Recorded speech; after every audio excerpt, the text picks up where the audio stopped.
गणेश महोत्सव की धूम पूरे देश प्रदेश में इस बार नजर आ रही है। अभी मैं मौजूद हूँ टोंक के अन्नपूर्णा गणेश मंदिर में, जहाँ की तैयारियों को मैं आपको दिखाऊंगा। ये 56 तरह की जो भोग बनाया जा रहा है, इससे कल गणेश चतुर्थी पर सबसे पहले गणेश जी महाराज के भोग लगाया जाएगा। उसके बाद जो भक्त यहाँ आएंगे उनको वितरण किया जाएगा। ये जो तस्वीरों में आप देख रहे हो, ये 56 प्रकार की मिठाइयाँ यहाँ बनाई जा रही है और कल गणेश जी के इसका भोग लगाया जाएगा। कई तैयारियों को लेकर हमारे साथ यहाँ लोग और भी मौजूद है, इनसे हम बात करेंगे। देखिए तस्वीरों में ये करीब कल परसों से ये काम चला हुआ है जो बन रहा है। कल गणेश चौथ मनाई जाएगी। इसके साथ ही हमारे साथ आनंदम सेवा समिति के कुछ सदस्य हमारे साथ मौजूद हैं, इनसे हम बात करेंगे किस तरह की इनकी तैयारियां हैं। देखिए राजेश जी, किस तरह की आप तैयारियां कर रहे हो? मैं राजेश मूमिया, आनंदम संस्था महामंत्री। मेरे साथ पूरी प्लाट यहाँ पर मेरी टीम है। मेरे अध्यक्ष महोदय भगवान दास जी गुजर, उपाध्यक्ष राजाराम जी यादव, चेतन जी, हमारे मोती जी पहाड़िया, सोनू जी शर्मा, हमारी पूरी टीम यहाँ 50-60 आदमी की हमारी जो संस्था के कार्यकर्ता हैं, पुरजोर कितने दिनों से हम लगे हुए हैं और 56 भोग का महाप्रसाद यहाँ बनाया जा रहा है। इसके अंतर्गत 15 पीवे शुद्ध देसी घी के और 11 बोरी शक्कर की और ड्राई फ्रूट्स यहाँ पर व्यंजन बनाकर भगवान गणपति को आज रात को हम भोग अर्पित करेंगे। और कल हमारे यहाँ पर हजारों श्रद्धालु, लाखों श्रद्धालु यहाँ पर सुबह 4 बजे लेके कल रात्रि तक, महाआरती तक यहाँ पर रेला रहता है। रेला ने सैलाब आता है और मैं प्रशासन का भी हमारे साथ पूरा सहयोग है।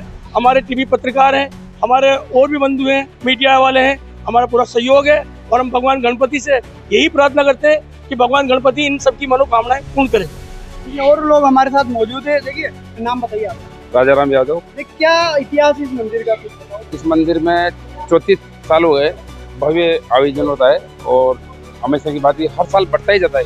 काफ़ी भीड़ होती है और रात्रि जागरण में खूब भीड़ होती है भजन संध्या में, और बहुत अच्छा प्रोग्राम।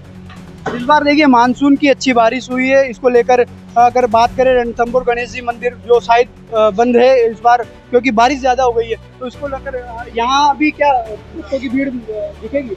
बिल्कुल। जो सवाई माधोपुर गणेश मंदिर में जो दर्शनार्थी दर्शन करने के लिए आते हैं और भारी मौसम के लिए वहाँ नहीं जा पाएंगे, तो पूरा अनुमान है कि यहाँ पे अब जो पहले की अपेक्षा अधिक दर्शन करने के लिए दर्शनार्थी यहाँ पे उपस्थित होंगे और संस्था उसके लिए पूर्ण रूप से तैयारी अपनी कर चुकी है।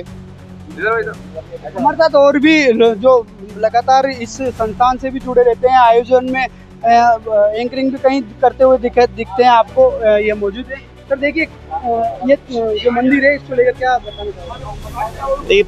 पिछले 32 साल से कार्यक्रम हो रहा है और करीब 25 साल से मैं इसका एंकर हूँ। शाम को जो प्रोग्राम होता है 25 इयर्स लगभग हो गए मुझे, और यहाँ बड़ी बड़ी हस्तियों का आना हुआ है। अनूप जलोटा जी से शुरू हुआ था ये कार्यक्रम। यहाँ बहुत सारे देश के बड़े बड़े कलाकार इस मंच को सुशोभित करते रहे और आनंदम इसमें मुख्य रूप से भूमिका निभाती रही है। और आनंदम का कार्य समाज सेवा का है, इस सांस्कृतिक और भजन संध्या का है। इस दायित्व को पूरी तरह निभाती रही है। अब जहाँ तक इनके विवाद की है तो ये क्या है, क्या इसके अंदर की कोई बात मैं जहाँ तक मैं समझता हूँ, मैं नहीं समझता।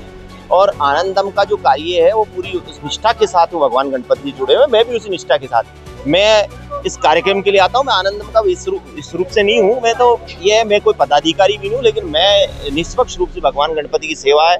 निःशुल्क रूप से 25 वर्षों से हम इसकी सेवा दे रहे हैं और गणपति की महिमा का गुणगान है और क्या है, और जो हमें दिया है उसको वो वापस भगवान गणपति की सेवा में लगे हुए हैं। इस बार मानसून की बारिश भी अच्छी हुई है और अगर बात करें रणथंभौर गणेश जी मंदिर जो बारिश आने से कहीं ना कहीं उसमें रोक हो गई है, तो उसको लेकर यहाँ क्या पब्लिक भी कुछ ज़्यादा भक्त आने की है?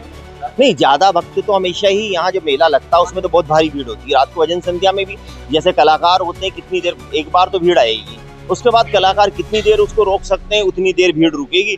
जितने कलाकार जितना मन लोगों का मोह लेंगे उतनी देर वो लोग सुनेंगे। उसके बाद ऐसा भी हो सकता है कई बार 4 बजे तक जनता रुकी रहती है और कई बार ऐसा भी होता है कि 1 बजे परिसर खाली हो जाता है। लेकिन ये जो टाइम रहेगा पीक टाइम, वो लगभग 9:30 बजे से 12 बजे तक का रहता है, जब तक कार्यक्रम चलता है। 56 भोग तैयार किया जा रहा है, कब वितरण किया जाता है? ये 56 भोग दूसरे दिन वितरण होता है। दूसरे दिन 56 भोग जो है उसको भगवान के लगाया जाता है। भोग लगने के बाद में उसमें वितरण हो जाता है।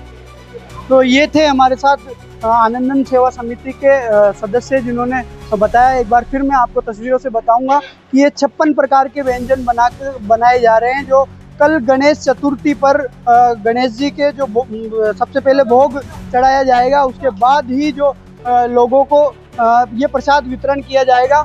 राजस्थान 24 से नंदकिशोर सैनी टॉप। राजेश मुमिया, महामंत्री आनंद संस्था, हमारे आज की शाम को भजन संध्या का बड़ा विशाल आयोजन किया जा रहा है।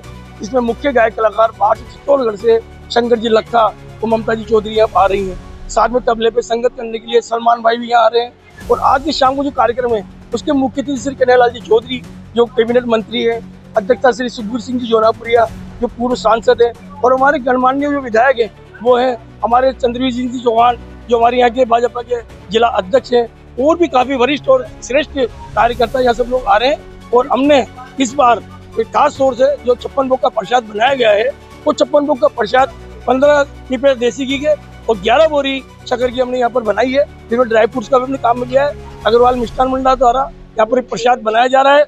और ये प्रसाद हमें जो ऊर्जा देते हैं और जो हमें सहयोग करते हैं उनके घर तक पहुँचाने की सुव्यवस्था हमने की है। भक्तों का एक जुनून होता है, भक्तों का सैलाब यहाँ पे देखने को मिलता है। गणेश जी का चौक जिले में मात्र संस्था के द्वारा पिछले 33 वर्षों से कार्यक्रम ऑर्गेनाइज किया जा रहा है। ये 34वां वर्ष है। इस बार भी हमें पता है कि लाखों पब्लिक गणेश चतुर्थी दिन दर्शन के लिए सुबह 4 बजे से रात को 10 बजे तक, जब तक महाआरती का प्रोग्राम नहीं होता तो यहाँ पब्लिक का मेला लगा रहता है। उसमें प्रशासन भी हमारा पूरा सहयोग करता है और हम लोग भी पूरे तन मन धन से सभी जुड़े हुए हैं।